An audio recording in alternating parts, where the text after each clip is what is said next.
D'autres républiques se détachent du pouvoir central. Le Kazakhstan vient de prendre une initiative spectaculaire.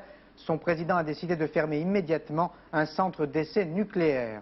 Mais pour éviter le désordre, certaines républiques préfèrent coordonner leur politique. En matière de défense et d'économie, la Russie et l'Ukraine, les deux plus importantes, donnent l'exemple. Claire Sébastien. Ouverture de la session du Parlement soviétique ce matin. Anatoly Sobchak, le maire de Leningrad représentant la République de Russie, annonce la signature d'un accord en 8 points avec l'Ukraine.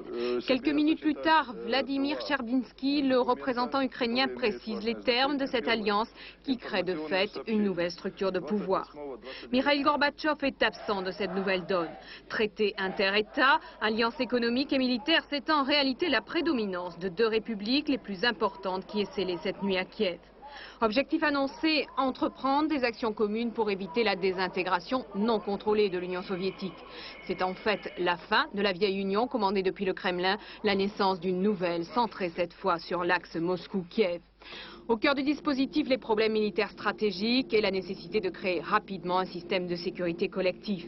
Hier, Boris Eltsine a pris les devants en proposant de rapatrier en Russie toutes les armes nucléaires stationnées en Ukraine.